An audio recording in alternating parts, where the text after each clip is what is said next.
Las Vegas, Nevada. There are no tourists on the sidewalks. The sounds of birds echo the Strip. Downtown casinos are lit up, but the slots are shut off and the tables empty. A city built on risk, restaurants, and revelry is suddenly very sober.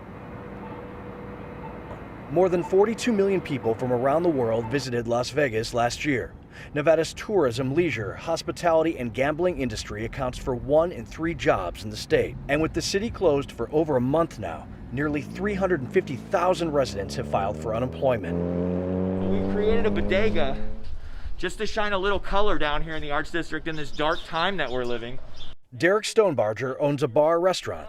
When the city shut down, he decided to change his business model. We were never in this type of business. We were providing cocktails and drinks to people at the bar, but now we're providing kits and make your own cocktails at your house. We also have, bread and olive oil. We've got tons of gloves and masks. These are artisan-made masks that we're selling. Gloves in all different sizes. So we put together this website and it's working. It's an online general store where everything is for sale, over 500 products.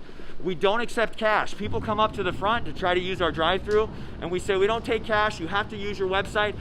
They say, what about a credit card? It's like, I don't even want to touch your credit card. We're keeping our distance. We've created a model, it's safe. In the western suburbs of Vegas is Honey Salt, a restaurant owned by Elizabeth Blau. To see the entire city shut down, to see the Strip is really truly a ghost town. It's like out of some kind of crazy science fiction movie. You couldn't even dream a scenario like this. Then I realized So Blau and others dreamed up a nonprofit program called Delivering with Dignity, which has brought more than 18,000 meals in the last month to residents around the city. Heart-wrenching calls from seniors who are afraid to leave their homes and haven't eaten in days. We're making sure that those most vulnerable in our community are being fed. Even while we're trying to keep our own businesses alive, that there are those still far less fortunate than any of us.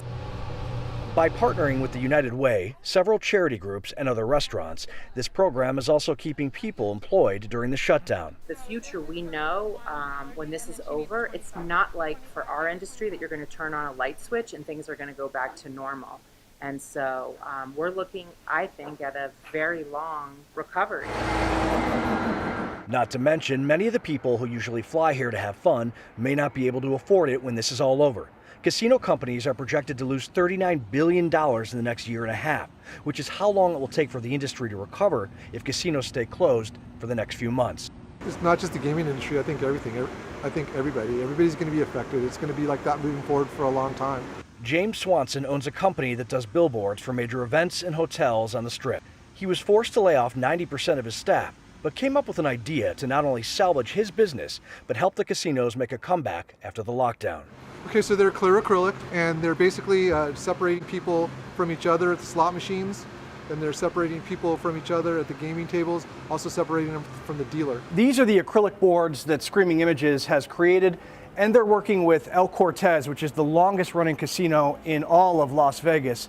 Now the deal is this is a prototype, and they're trying to make it safe for customers that come in when they can reopen during this COVID-19 pandemic. Of course, all this has to be approved by the Nevada Board and Game Association. Demand has slowed for real estate developer Ori Vankin, who oversees a large portfolio of luxury condos here. But he thinks the city could ultimately benefit from the crisis. We're going to figure it out. It might not be right away. We might not have the great, shows that we had or the giant pool parties right away.